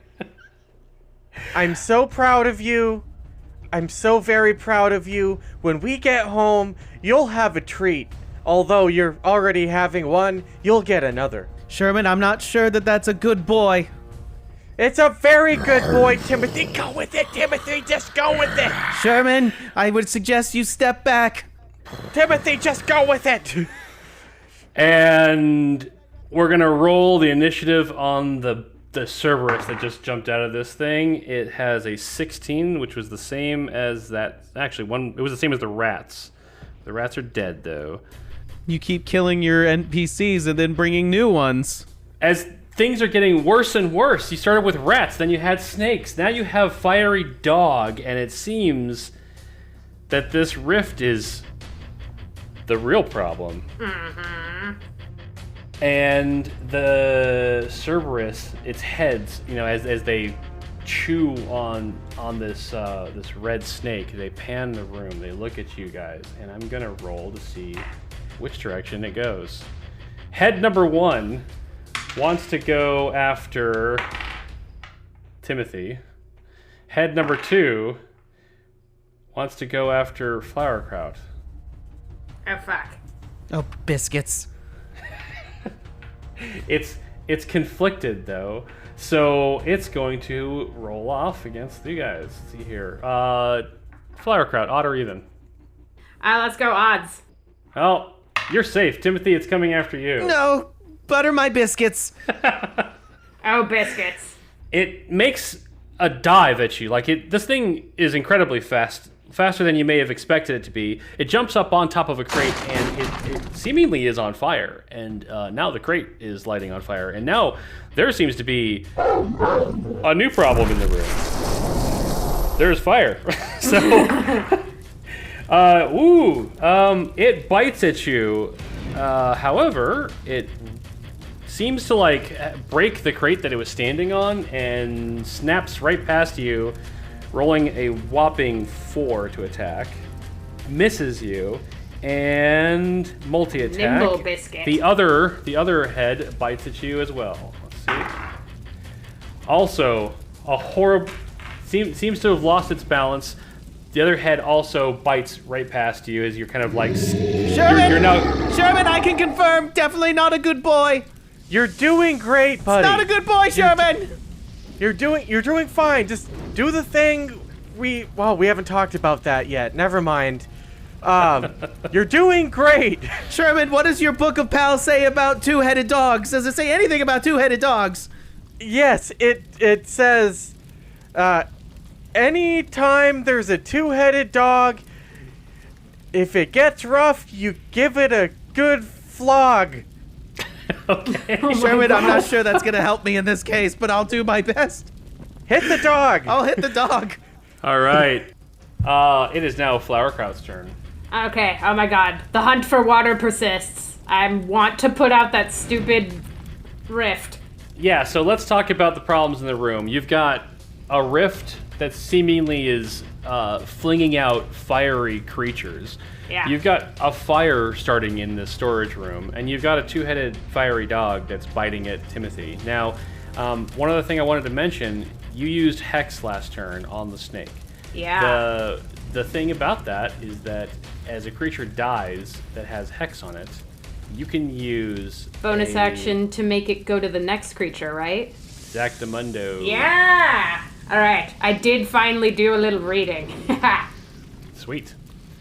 So, you can use your bonus action this turn if you want to move the Hex to the dog. Do you want to continue to use your action to look for water? Oh, fuck. Okay.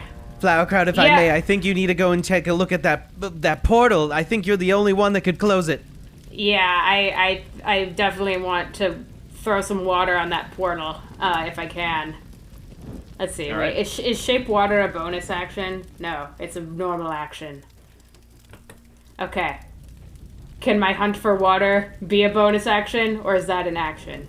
So you'll use your bonus action to move the Hex. I haven't done it yet, because I Okay. was trying to decide if I have enough movement or action to find water and then use water. So here's how I'll roll it. It'll take your action to find water in the room. Okay. But if you roll a high enough perception check, and you actually locate it, you can use Shape Water as part of that action. Oh, sweet. Okay, so I will move Hex then. Alright, moving Hex. Do I need to roll anything for that? Nope. It just, all those triangles that were singed onto the snake's scales are now on the dog. You are what you eat. Okay. Yeah, time to find some water. Perception check. I fucking rolled a nat 20! Holy shit! Yes! Give me the water! And then there was water. Okay, wait, 20 You- plus my perception of 2, so yeah, 22. Oh yeah. You move around the room, and you find, not in the barrels, but essentially this big, repository, what would you call it? It's almost like a tub. It's cylindrical in shape, but it's laying across the back of the room, and you can tell that this thing is their reservoir for water. So, and there's even a little cap on the top that you can pop open. Oh yeah, pop pop. You pop it open. I pop it.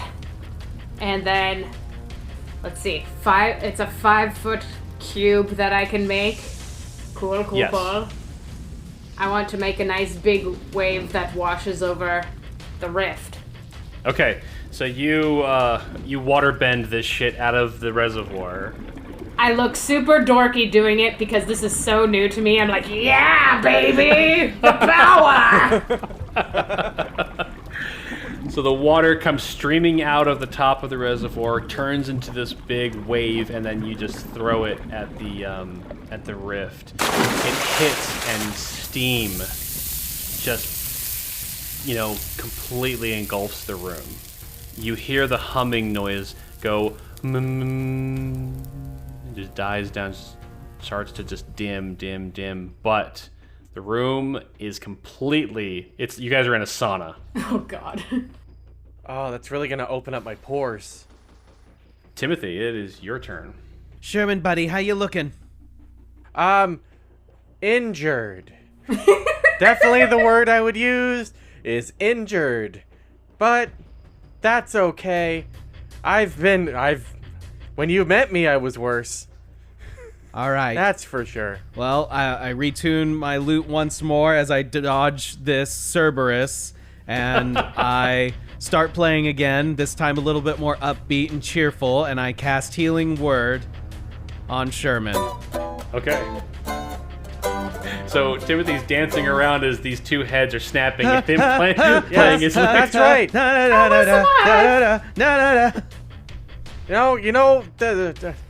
Music soothes the savage beast might be in the Bard College handbook, but it is not in the Foster handbook or the PAL pamphlet.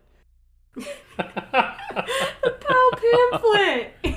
All right, how much does Sherman heal for? He gets 5 HP back. All right. I'll take it.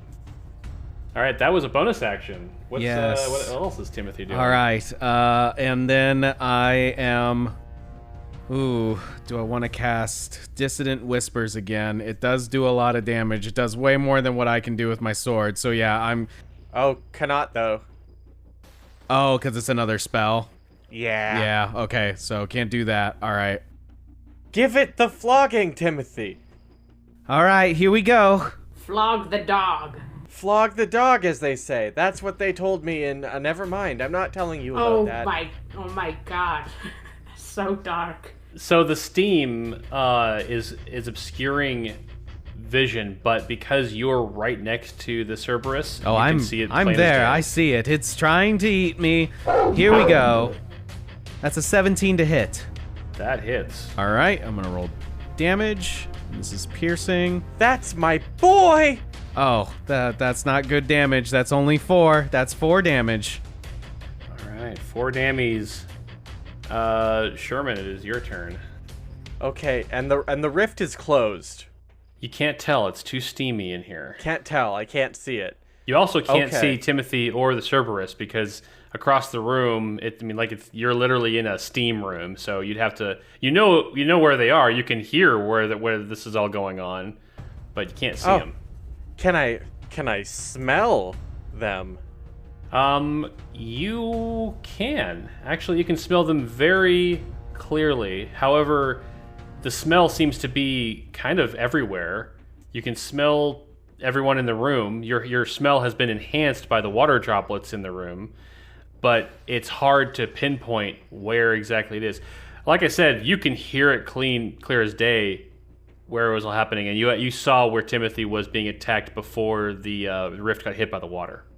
Okay, so I'm gonna kind of not run in that direction, but almost like when you get up out of bed in the middle of the night and you're trying to find your way to the bathroom, like that, like walk where you think that something is not going to be, and then you trip over like a hamper or something like that. That's kind of the walk that Sherman's doing here, and I'm gonna try to find this dog and give it a good flogging. Okay. Well, you have no problem getting through the room to where it is. You come up on it and you notice that one of its heads is because it's got 2 heads, it has like double the awareness of everyone around it. So it sees you as you're coming around from the side. And for metagame terms, a Cerberus cannot be surprised. Gotcha. If I ask it to sit, it can still bite me. I'm just gonna try to attack it. Okay. All right, here we go. Oh, that's not as good as a crit. That's gonna be 15. That will hit it. That will still hit. Okay. Oh, good dice roll. That is going to be my maximum damage. That is 14. Wow. It's like when a two-headed dog comes a... What did I say?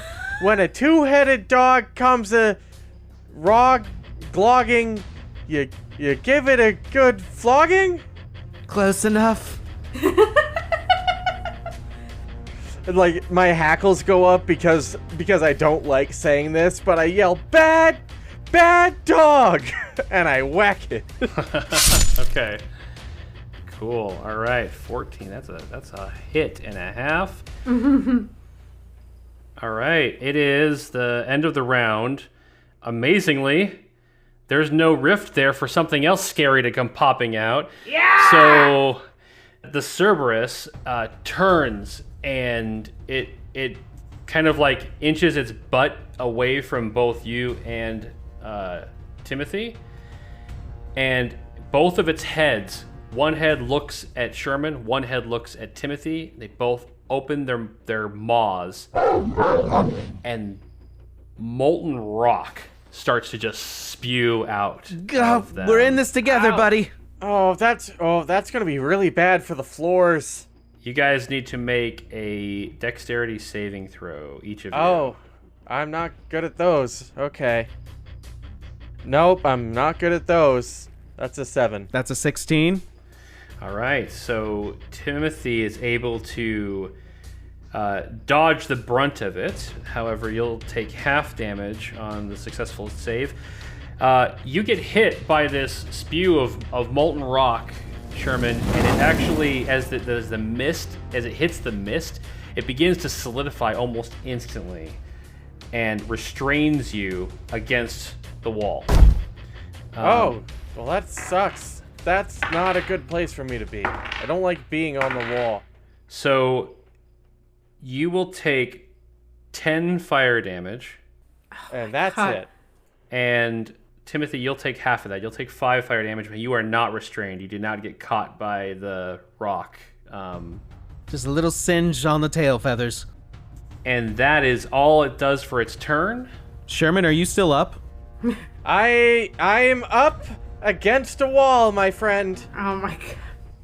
I am definitely not having a good day anymore. So the molten rock, it hits Sherman.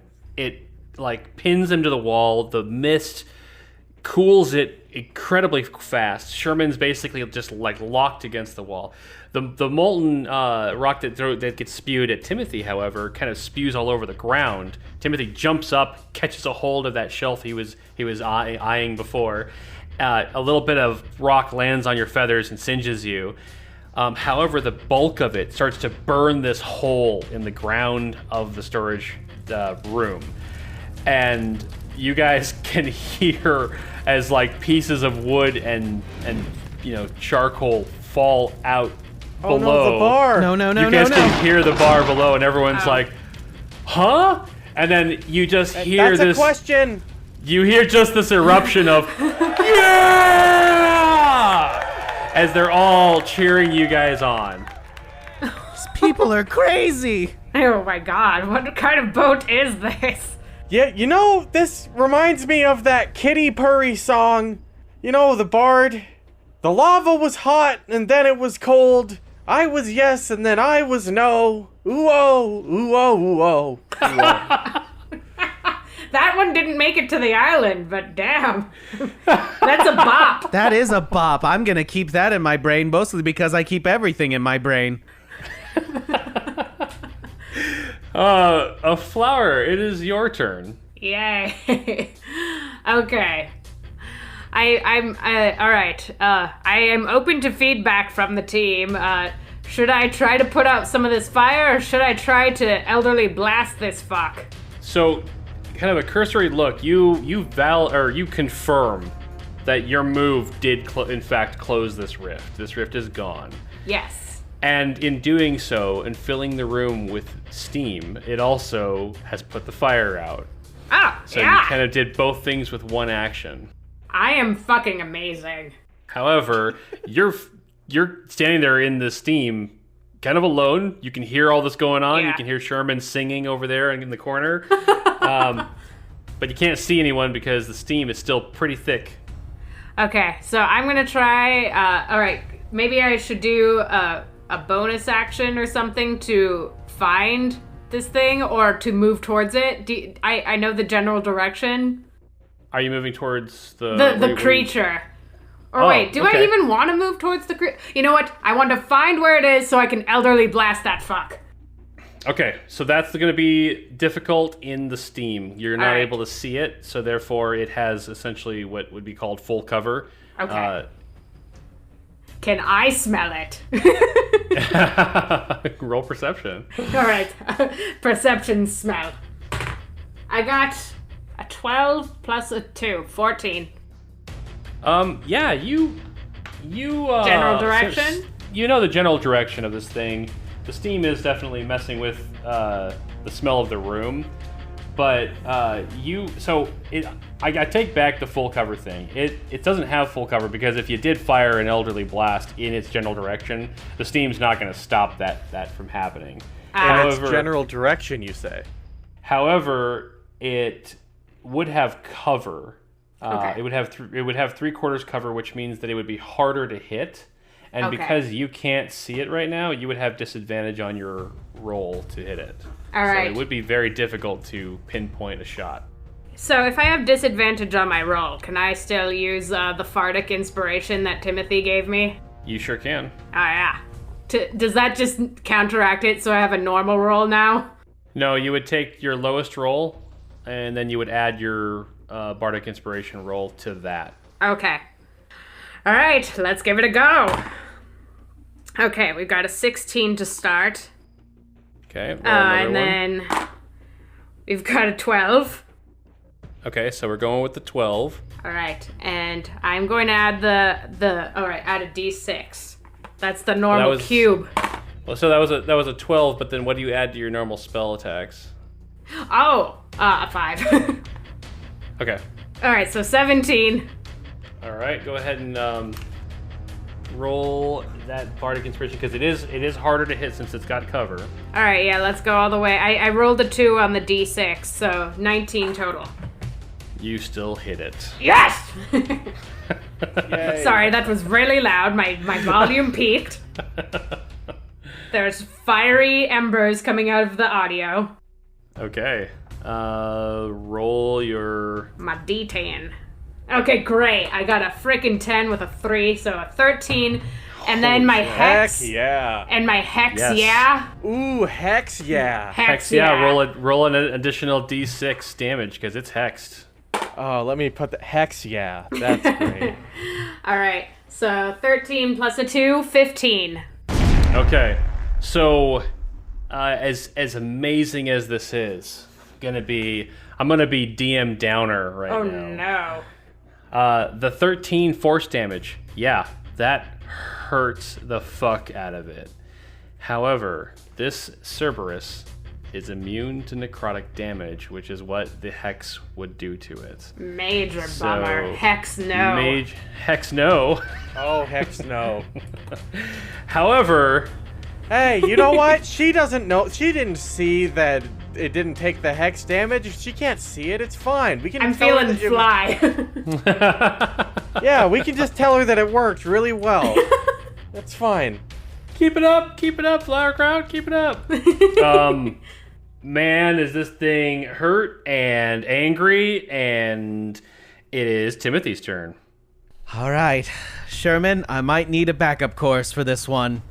And I once again tune my lute, and I'm going to cast my last second level dissonant whispers.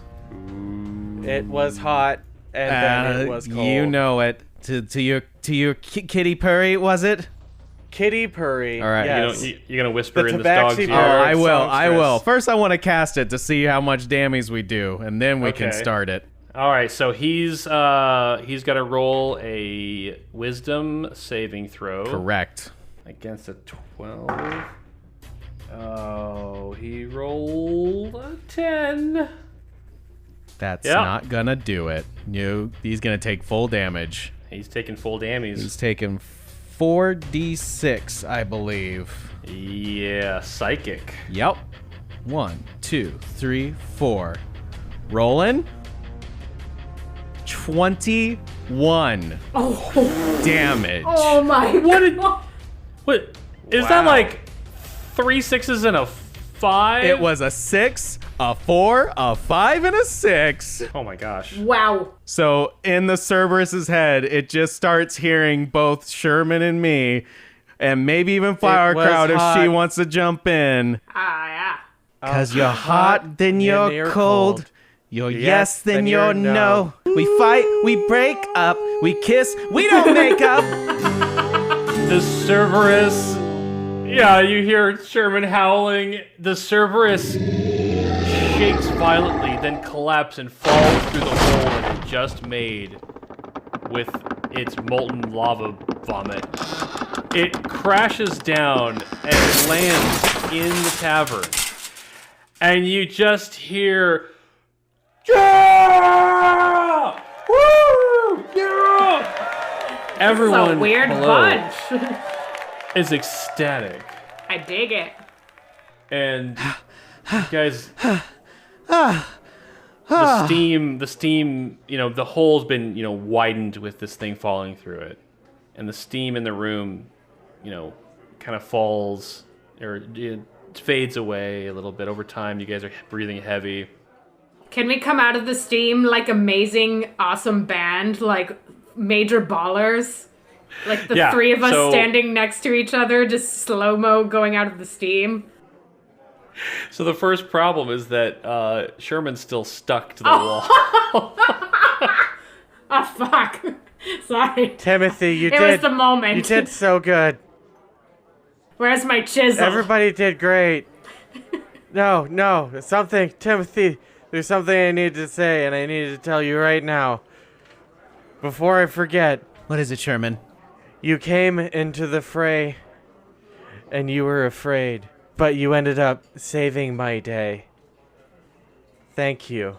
Now, thank you, Sherman. You've inspired me. So let's get you out of this stuff, shall we? Oh yeah, I feel like I'm above the ground. Is that weird? No, it's certainly not. Did anybody else get plastered? Wait. Funny question. You hear someone Or- from below the hole be like, I'm getting plastered right now! You're not supposed to respond to questions. Oh fuck, you're right!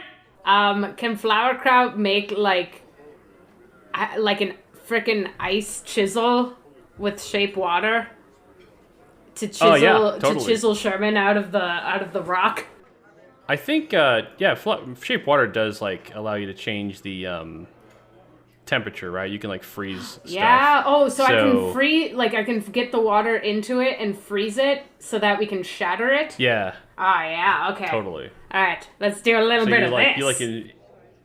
you infuse the dried molten rock, and then you just it expands, it cracks, and boom, Sherman is free.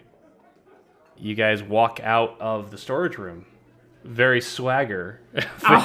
Roll for swagger. I mean, with some really amazing background music, slow motion, little swagger walk as the three of you come strolling out of this storage room. I might be limping, but it looks real cool. You're in the middle. We got you on either side like last time. Oh yeah, just Weekend at Bernie's me down there. You guys reach the railing of the stairs where you come in sight of all of the patrons down below and the barkeep looking up from behind the bar with this dead Cerberus laying right next to him. And he just taps his nose as everyone in the tavern yells,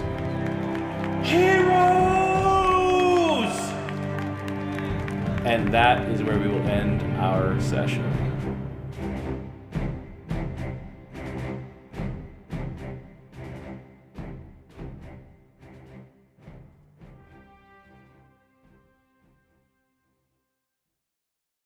What's up, BB Army? Thank you all so much for listening to today's episode of Break, Battle, and Roll. We hope you enjoyed listening as much as we enjoyed making it. If you can't get enough of Break, Battle, and Roll, be sure to follow our Instagram and Twitter, both at Break, Battle, Roll, or swing by and like the Break, Battle, and Roll Facebook page, where you can mingle with us and other members of the BB Army in between episodes. If you want to keep up with our cast, you can find Chad Stafford on his Instagram and Twitter at It's Chit Chad, as well as his YouTube pages, Chit Chad and Chit Chad Plays. Aaron Rollins on Twitter is at AARKUMA, that's Arkuma. Janelle Wilkie on Instagram at janelle.wilkie, that's JANELLE.WILKE. And me, Dustin. Catch me on twitch.tv/thefinaldestination, Instagram and TikTok as at @the_final_destination, and on Twitter at FINL Destination, because Twitter likes short names. We'd like to give a special thank you to our musicians Ben Holland for creating our absolutely shredding theme song. You can find Ben on SoundCloud, and Rory O'Neill for his phenomenal background compositions. You can find Rory as at Trench Roar Fair on Twitter. Gotta love that pun. We'd also like to give a shout out to what we would call our sister podcast, the Roaring D20s podcast. Follow them on Instagram and Twitter at RD20s podcast. That's RD, the number 2, the number 0, S podcast. Lastly, if you want to support the show, the best way you can help us right now is to spread the word. Do you have a friend who likes D&D or is way into podcasts? Send them our way. On top of that, the great Googly Moogly has told us that ratings and reviews on Apple Podcasts will help share our adventures with more listeners. Again, thank you all so much for listening. Now, where was that delicious fish smell coming from? Uh-oh. Later, BB Army. I've got to get Sherman before he gets into Flowerkraut's mortar and pestle bag again. We will see you all in the next episode.